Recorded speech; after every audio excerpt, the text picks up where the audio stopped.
the hottest topic in 2020. But what is it really? Let's demystify DeFi together with Stani Kulechov, the CEO of Aave Protocol.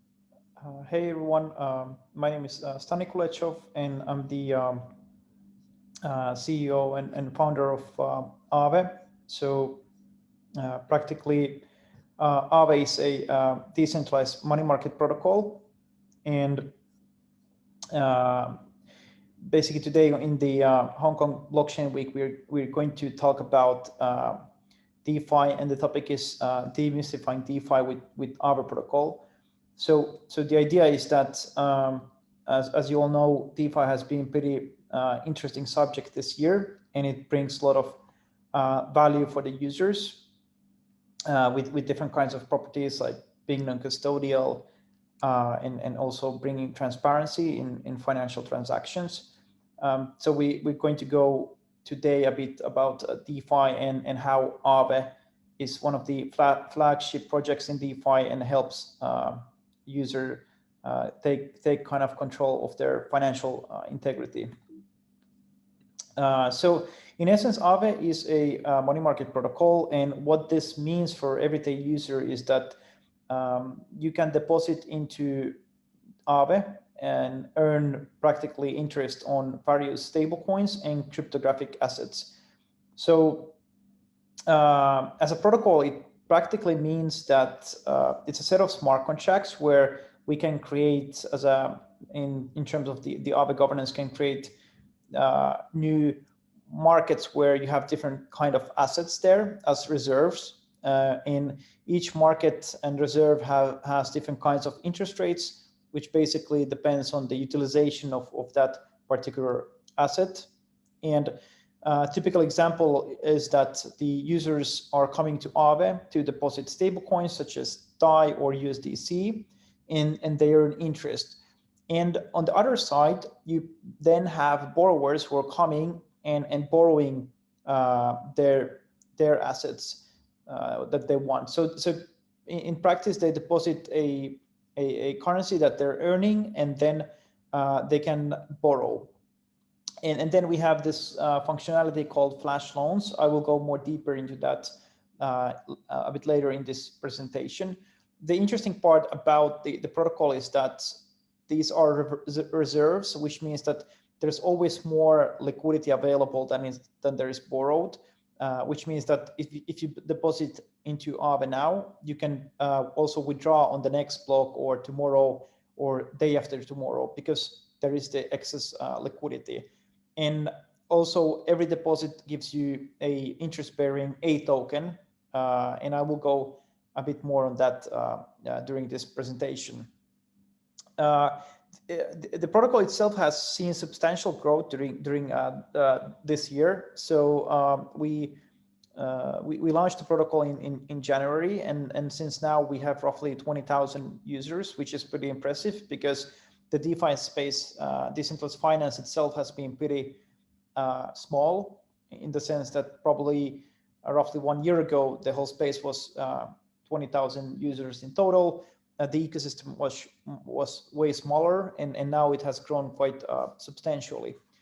And yeah, many of the users at Aave pretty much they're using the protocol because it gives them non-custodial access to interest rates, and at the same time they practically see what's happening in the market, because all the transactions are in the public Ethereum blockchain. So it's actually quite interesting in the sense that all the interactions they're practically conducted on chain. So pretty much you can't change the code by yourself. So there is no central authority in the protocol. And yeah, many of the users are actually depositors. So we have more people actually depositing, and then a small amount of segment that is borrowing as well.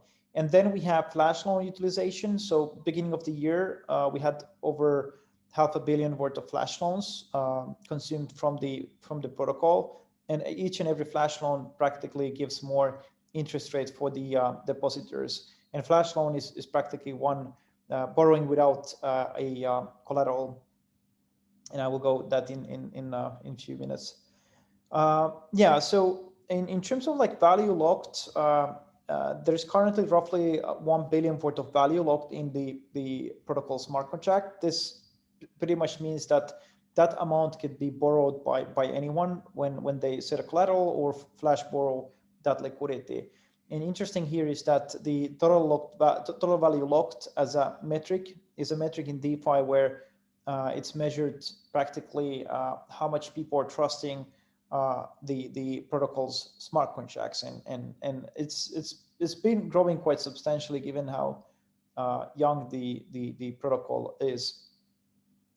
And as we see, there's different kinds of reserve in this money market. So this is the main Aave money market with separate kind of reserves with their own currencies. And we can see that each of the currency that you can deposit has different kind of a deposit rate. So for example, we have in this picture DAI 2.35%, and then we have USD C 1.59, and it really depends on the consumed liquidity. So the more the liquidity is consumed, the higher the interest rate are going, which again attracts more capital into the protocol, which lowers the interest rate. So the rates are actually balanced by supply and demand within the protocol. And yeah, we have this functionality or feature called A tokens. Now, A tokens are interest-bearing tokens. So when you deposit into the protocol, let's say DAI, you get in return A DAI. So 100 DAI equals 100 A DAI. And once you receive this kind of like a deposit receipt, your balance will start to grow algorithmically in your address. So it's kind of a new way of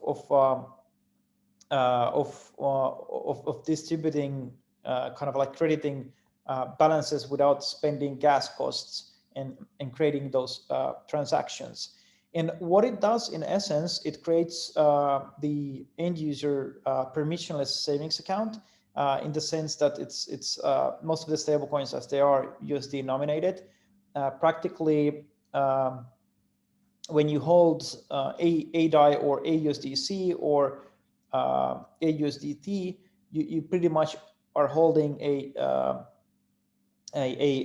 token that is nominated in USD, and also it grows in balance as you get more interest rate from the protocol.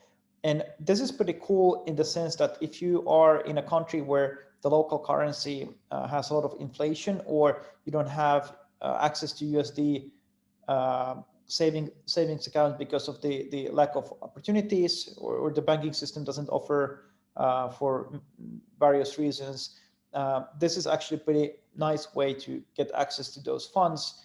And it also means practically that it's algorithmically automated treasury management, because you don't have to worry about the treasury. It basically will generate yield for you. And if you send a USDC, for example, to another person, it still continues to increase in value.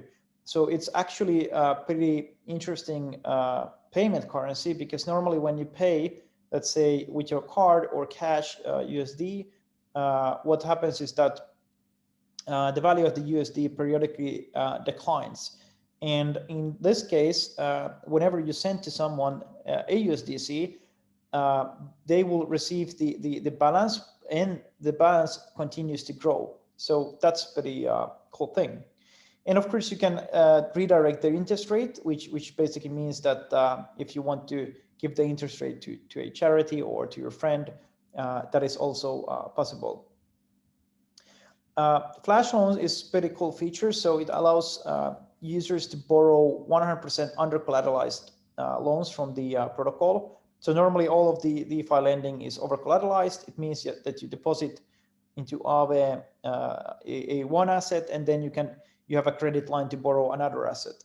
And Flash loan allows you to actually borrow all of the liquidity, so up to for example, 1 billion that we have now locked in the smart contracts, but only for one Ethereum transaction.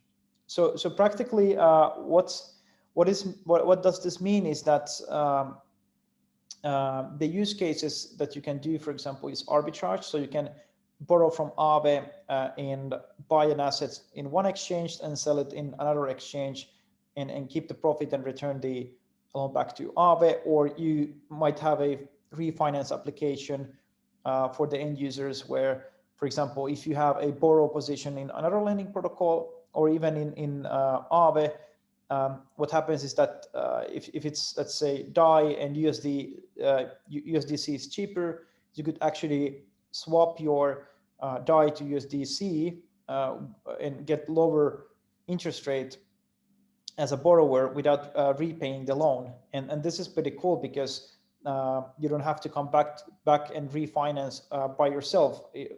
Imagine a situation where you have already spent those funds.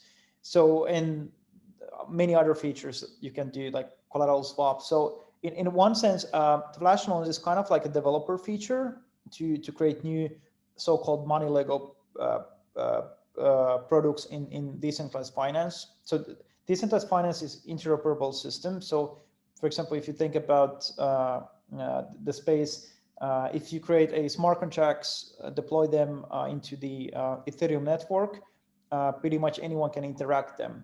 And most of the DeFi stuff is pretty much finance, so people can actually create new products on top of other products. And this is how we call money Legos in decentralized finance. And this is practically a tool that is heavily used in this space to create new products and services for end users. Yeah, so there's roughly over 500 million flash loans just in few months, 9 months actually, in Aave, and the volumes is growing quite a lot. So many liquidation bots that are liquidating loan positions in various DeFi protocols are practically using the Aave flash loans, and they generate also quite nice amount of interest for the Aave depositors as well. And one cool new feature is that we have so-called credit delegation. So what we practically noticed that many depositors that are depositing into Aave to earn yield, they pretty much don't borrow. The borrowing consumption is roughly 25%. So the credit delegation allows them to delegate their credit to others and who can actually draw the credit line behalf of them for their own use. And depositors then practically earn more because the delegators are paying them more for that kind of like an extra margin. And you can practically delegate to someone you trust. It can be your friend or some trader or some kind of an entity that basically is in need for credit. Or it can be another smart contract that has some predefined functions that it can do, so there is no credit risk. And for example, Wire's YA Link Vault has credit delegation, and they're borrowing roughly 20 million worth of USDC from Aave without a collateral. And this is like very, very cool. Yeah, and last part of the presentation, I want to talk about, mention a couple of words about Aavenomics, because it's a way how we are using token economics to practically provide safety for the protocol. And this is very important because in DeFi, since all the codes are, smart contract code is public, and it's very difficult to always create code that doesn't have any flaws, or it might not be even the code, but might be a failed liquidation or something that might cause a deficit in the protocol. So practically, we have a staking facility where the Aave token holders can stake Aave and earn more Aave. And the idea is that if there is some sort of shortfall event in the protocol, basically that staked Aave can be used to compensate the deficit and get the protocol back to above the water and remove the deficit. And this way is more appealing protocol for depositors, especially when we're looking at retail or institutionals that are looking to deploy capital. So this is an interesting way to actually connect the token economics and especially because the Aave is a governance token where the token holders are making risk-based decisions over the protocol, and at the same time they're transferring the risk to themselves and bearing the risk of the protocol. So I think as a kind of like a concept, it's pretty interesting and innovative. Next step for Aave is to improve the decentralized governance. So we practically gave the keys of the protocol to the token holder governance a couple of weeks ago, and it practically means that any kind of change to the protocol requires governance vote, and that means that all the token holders have to well, they don't have to participate, but actually if you want to change something, you need to go through this token holder vote mechanism. And we recommend anyone that is interested join us into the governance.aave.com to discuss more about governance and learn more. And of course, version 3 is something we're working now, and it's right around the corner. So that will be pretty interesting update, because there's a lot of gas savings in the protocol, and also plenty of new features such as collateral swap and also depth swap, and many other interesting things. And of course, we're deploying new money markets. So besides the money market that we have with many currencies, we're creating money markets where, for example, you could use your Uniswap LP shares, Balancer LP shares, or Curve LP shares as well. So it's very fascinating. And if you're a builder, docs.aave.com, I recommend to visit. And if you're interested to discuss with us, we have a Discord channel as well. So yeah, this is the team, and I hope you had a interesting. Well, I hope you had fun listening to the presentation. And here's a QR code for our Telegram. And I wish you very good time for the rest of the Hong Kong Blockchain Week, and thank you so much for listening.